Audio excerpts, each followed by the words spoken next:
A-34 Comet. El tanque más avanzado de Gran Bretaña.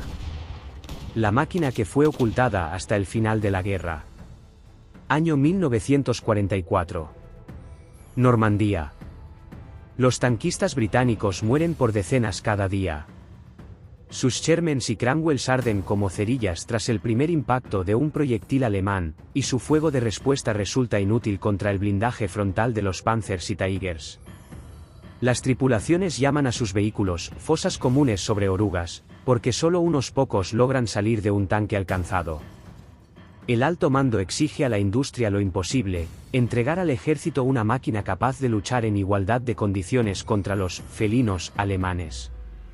Y esa máquina ya existe, pero se mantiene en secreto, sin enviarla al campo de batalla hasta recibir una orden especial. Es el A-34 Comet, el tanque más avanzado del Imperio Británico. Y la historia de su creación comienza con un fracaso. Todo gira en torno a los ferrocarriles. Los ingenieros británicos comprendían perfectamente que sus tanques eran inferiores a los alemanes, pero no podían hacer nada al respecto. El gálibo de carga de las plataformas ferroviarias del Reino Unido era menor que el de la Europa continental, lo que limitaba severamente el ancho de cualquier vehículo blindado. Un tanque ancho simplemente no cabía en la plataforma, y sin transporte ferroviario era imposible la producción y el suministro del ejército. Los alemanes podían construir sus enormes Tigers y Panzers porque la red ferroviaria europea lo permitía. Los británicos estaban atrapados por sus vías estrechas, y cada nuevo tanque debía ser comprimido dentro de esos límites a cualquier precio. El Cranwell parecía la solución al problema. Rápido, maniobrable, con un potente motor Rolls-Royce Meteor, podía alcanzar hasta 64 km/h en carretera. Pero su cañón de 75 mm era impotente frente al blindaje pesado alemán. Los proyectiles simplemente rebotaban en los frontales de los Panzers sin causar daño alguno. Los tanquistas tenían que acercarse al enemigo a distancias suicidas o intentar flanquearlo, exponiéndose al fuego enemigo. Las pérdidas crecían y quedaba claro que el Cranwell era un callejón sin salida. Los ingenieros de la empresa Vickers Armstrong desarrollaron un nuevo cañón potente, capaz de perforar el blindaje alemán a distancias de combate normales. El problema era que físicamente no cabía en la torre del Cranwell. La recámara era demasiado larga, los mecanismos de retroceso demasiado voluminosos, y ningún truco permitía encajar el arma en la estructura existente. Se podía agrandar la torre, pero eso implicaba ensanchar el casco y salir del gálibo ferroviario, un círculo vicioso sin salida aparente. La solución llegó de la mano de los ingenieros de Leyland, en Lancashire. Propusieron no modernizar el Cranwell, sino crear un tanque completamente nuevo, diseñado desde cero para un armamento potente. Al mismo tiempo, debía conservar todas las ventajas de su predecesor: velocidad, maniobrabilidad y una planta motriz fiable. Y lo más importante, debía encajar en los malditos límites ferroviarios y portar un cañón capaz de destruir Tigers y Panzers. El proyecto recibió el índice A-34 y el nombre Comet. Los trabajos comenzaron en febrero de 1943. Desde el principio, los ingenieros entendieron que debían resolver una tarea que muchos consideraban imposible. Era necesario crear una torre compacta para un cañón potente, garantizando condiciones de trabajo normales para la tripulación. El cargador necesitaba espacio suficiente para manipular proyectiles pesados, el artillero, acceso cómodo a las miras y mecanismos, el comandante, una visión panorámica del campo de batalla. Los diseñadores tomaron un camino que más tarde sería considerado revolucionario. Desarrollaron una nueva torre con una llamada máscara contrapeso, cuya concepción fue obra de la empresa Stotterty Pitt, de Bath. Esta máscara permitía instalar un cañón grande en una torre de tamaño moderado, manteniendo ángulos normales de elevación y de presión. Una solución similar se usaría después en el famoso Centurión, pero el Comet la recibió primero. El casco del tanque pasó a ser completamente soldado, sin un solo remache. Fue un avance serio respecto al Cranwell y a otros tanques británicos de la época. Las soldaduras ofrecían mejor protección que las uniones remachadas, que al impacto se convertían en fragmentos mortales dentro del compartimento de combate. La parte frontal del casco adoptó una forma escalonada característica, y el espesor del blindaje en las zonas más vulnerables alcanzó los 102 milímetros. Para el otoño de 1944, los primeros Comet de serie salieron de la línea de montaje, pero en lugar de enviarlos inmediatamente al combate, el mando tomó una decisión extraña. Los tanques permanecieron en Gran Bretaña mientras las tripulaciones recibían un entrenamiento intensivo. Esta decisión costó la vida a cientos de tanquistas que continuaron ardiendo en sus máquinas obsoletas en Francia y Bélgica. Sin embargo, el mando tenía sus razones, que pronto quedarían claras. El arma principal del Comet fue un cañón que, formalmente, no existía. El calibre de 77 milímetros no correspondía a ningún estándar del ejército británico y en los documentos oficiales figuraba bajo una designación creada especialmente para él. La historia de este cañón es una historia de astucia ingenieril cercana a la genialidad. Los británicos ya disponían de un potente cañón antitanque, el famoso de 17 libras, calibre 76,2 milímetros se montaba en el Sherman Firefly y se enfrentaba eficazmente al blindaje alemán a distancias de hasta 1,5 kilómetros. El problema era el tamaño. La longitud del cartucho unitario hacía imposible su uso en una torre compacta. El cargador simplemente no tenía espacio para maniobrar, y agrandar la torre volvía a chocar con el límite ferroviario. Los ingenieros encontraron una solución elegante. Tomaron el proyectil perforante del cañón de 17 libras y lo combinaron con la vaina de un cañón antiaéreo de 3 pulgadas, mucho más corta. Así obtuvieron una munición que conservaba la potencia letal original, pero era lo suficientemente compacta para usarse en una torre estrecha. La vaina más corta contenía menos carga propulsora, reduciendo ligeramente la velocidad inicial, pero esto se compensó con un nuevo tubo diseñado específicamente para este cartucho. El cañón resultó más corto que el de 17 libras, mejorando el equilibrio de la torre y facilitando el trabajo del artillero. En términos de penetración, el arma del Comet solo era ligeramente inferior al Firefly, pero lo superaba notablemente en precisión. Esto era especialmente evidente con los proyectiles de alto explosivo. El cañón de 17 libras había sido diseñado como arma puramente antitanque, y su munición explosiva era mediocre. El cañón del Comet se concibió como un arma universal, capaz de combatir blindados, infantería y fortificaciones. Por primera vez, los tanquistas británicos tuvieron una máquina capaz de cumplir todo el espectro de misiones sin sacrificar potencia perforante ni efecto explosivo. ¿Por qué se lo llamó de 77 milímetros si el calibre real era de 76,2 milímetros? La razón era práctica: evitar confusiones en el suministro. La munición del Comet no era intercambiable con la del 17 libras ni con la estadounidense del mismo calibre. Al darle una designación única, se garantizaba que al frente llegaran los proyectiles correctos. La tripulación del Comet estaba compuesta por 5 hombres. En la torre se encontraban el comandante, el artillero y el cargador. La cúpula del comandante, con visión circular, permitía observar el campo de batalla sin exponerse al fuego enemigo, una ventaja significativa frente al Cranwell y muchos otros tanques de la época.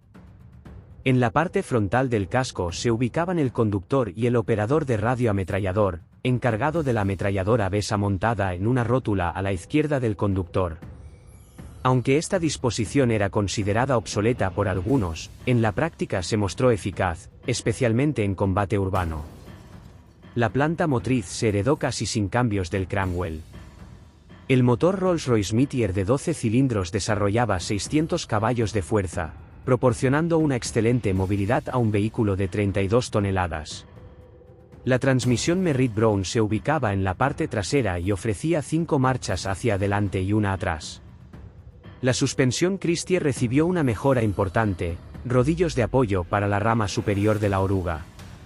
Esto se debió al aumento del ancho de las orugas hasta 457 milímetros, lo que reducía la presión sobre el suelo pero aumentaba la carga sobre los rodillos principales.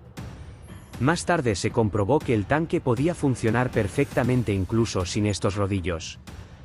La protección blindada del Comet era un compromiso equilibrado entre protección y movilidad.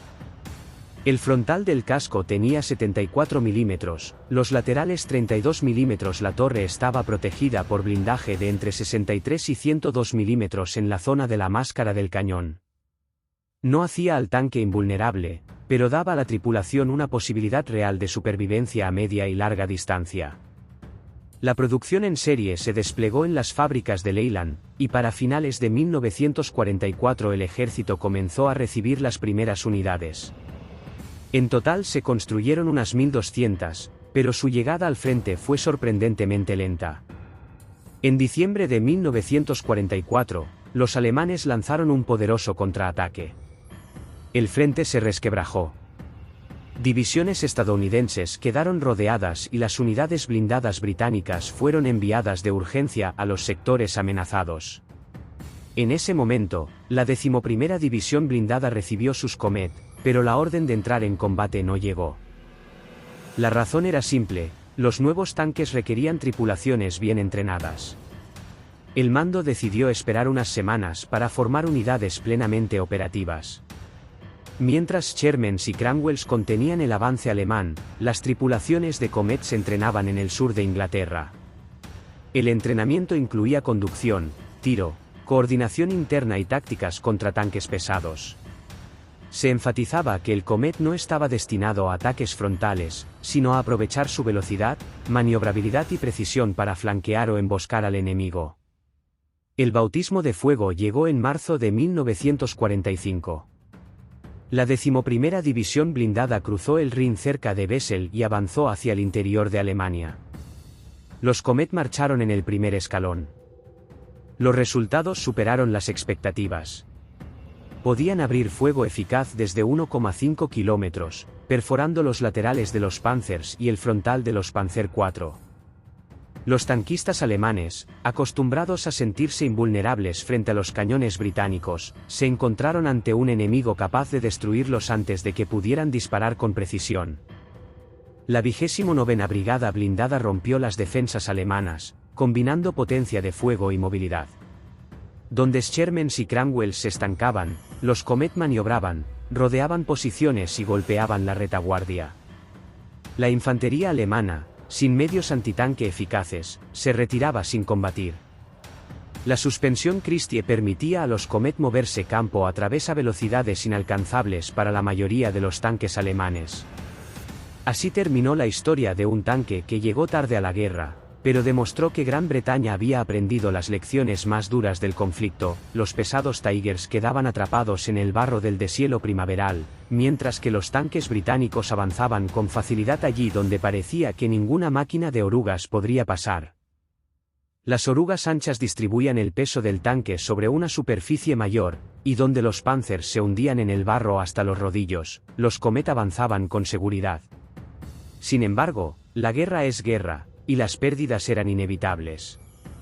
La infantería alemana utilizaba ampliamente los Faustpatronen, y estos lanzagranadas desechables y baratos representaban una amenaza mortal para cualquier tanque, independientemente del grosor de su blindaje. Varios Comet se perdieron tras impactos en los laterales y la parte trasera, donde el chorro acumulativo del Faustpatrone penetraba sin dificultad. Las tripulaciones aprendieron a cooperar estrechamente con la infantería, que peinaba los arbustos junto a los caminos y las ruinas de los edificios en busca de granaderos antitanque ocultos. Los combates por los cruces de canales y ríos del norte de Alemania revelaron otra ventaja de las nuevas máquinas. Los proyectiles de alto explosivo del cañón de 77 milímetros resultaron excepcionalmente eficaces contra la infantería y las fortificaciones ligeras. Allí donde el cañón de 17 libras del Firefly era prácticamente inútil contra infantería atrincherada, el Comet destruía búnkeres y nidos de ametralladoras con unos pocos disparos. La tercera división real de tanques recibió sus Comet ya durante la ofensiva y los lanzó inmediatamente al combate. A pesar de la preparación mínima de las tripulaciones, las nuevas máquinas actuaron con éxito. Los tanquistas apreciaron rápidamente el espacioso compartimento de combate, la cómoda cúpula del comandante y la fiable transmisión. Después de los caprichosos Cranwell, que exigían mantenimiento constante, el Comet parecía un modelo de fiabilidad. Abril de 1945 trajo un rápido avance hacia el este. La resistencia de la Wehrmacht se debilitaba día tras día, y las columnas blindadas aliadas recorrían entre 50 y 70 kilómetros diarios. Los Comet estaban perfectamente adaptados para este tipo de incursiones. Sus motores soportaban marchas prolongadas, y la autonomía permitía operar sin esperar constantemente el suministro de combustible. En el momento de la capitulación alemana, las unidades blindadas británicas se encontraban en el Elba. Algunas subunidades entraron en los suburbios de Hamburgo, otras tomaron posiciones frente a las tropas soviéticas. La guerra en Europa había terminado, pero la historia del Comet apenas comenzaba. Berlín yacía en ruinas, y los vencedores dividían la derrotada capital del Reich en zonas de ocupación. El sector británico requería una presencia especial, y el mando formó una unidad dedicada al servicio en el corazón de la Alemania vencida. El escuadrón de Berlín del Regimiento Real de Tanques recibió los nuevos Comet modelo B, y estas máquinas se convirtieron en un símbolo del poder militar británico en las calles devastadas de la ciudad. Las diferencias entre los modelos A y B eran visibles incluso para un observador no especializado. Los primeros tanques de la serie inicial tenían tubos de escape que se elevaban verticalmente sobre el compartimento del motor, como en los Cranwell. Esto creaba un perfil característico, pero causaba problemas de camuflaje. Los gases calientes del escape delataban al tanque en el espectro infrarrojo, y los propios tubos eran vulnerables a fragmentos y balas. El modelo B recibió un sistema de escape completamente distinto. Dos conductos planos, apodados colas de pez por su forma característica, evacuaban los gases a través de la plancha trasera del casco. Esta solución reducía la visibilidad del vehículo y protegía el sistema de escape de daños de combate. Además, se modificó la disposición de algunos elementos en los guardabarros laterales, lo que facilitó el mantenimiento en condiciones de campaña. Los Comet modelo A que sobrevivieron a las últimas semanas de la guerra recibieron el llamado rabo normando, un depósito adicional de combustible montado en la parte trasera que aumentaba la autonomía. El nombre se conservó desde la época en que estos depósitos se instalaban en los Cranwell antes del desembarco en Francia. En el modelo B, el rabo normando ya no era necesario, ya que la nueva disposición del compartimento del motor permitió aumentar la capacidad de los depósitos internos. El servicio de posguerra en Alemania era muy diferente del combate. Los tanquistas patrullaban las calles, protegían instalaciones clave y demostraban la presencia de las fuerzas de ocupación. Los Comet participaban regularmente en desfiles y revistas, causando una fuerte impresión tanto en la población local como en los aliados. Los oficiales soviéticos que se encontraban con los tanques británicos en la línea de demarcación observaban con interés profesional estas máquinas desconocidas. La Guerra Fría ganaba impulso, y los antiguos aliados se convertían en adversarios potenciales. Las unidades blindadas británicas en Alemania se preparaban para un posible enfrentamiento con el Ejército Rojo, y el Comet siguió siendo el principal carro de combate hasta la llegada del Centurión. Los ejercicios se realizaban con regularidad.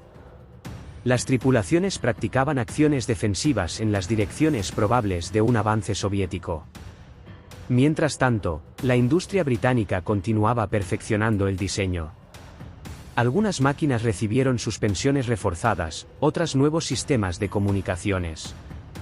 Aparecieron variantes especializadas, tanques de mando con radios adicionales y vehículos de observación avanzada de artillería con ópticas mejoradas. La exportación se convirtió en una parte importante del programa Comet.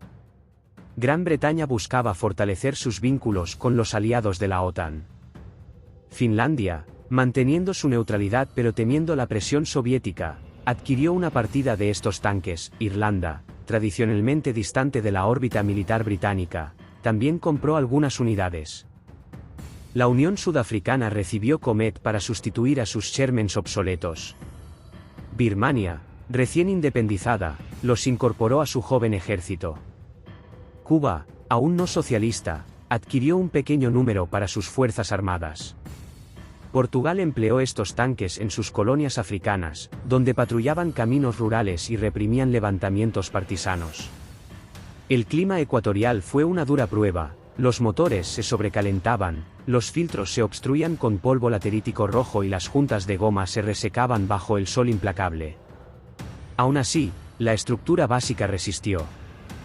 Hong Kong, entonces colonia británica, mantenía una compañía de Comet para defenderse de una posible invasión desde China continental. Tras la victoria comunista en la guerra civil, la amenaza parecía real, y la presencia de tanques modernos servía como elemento disuasorio. La aparición del Centurión fue desplazando gradualmente al Comet de la primera línea. El nuevo tanque superaba a su predecesor en armamento, blindaje y movilidad. Sin embargo, el Comet no fue retirado inmediatamente.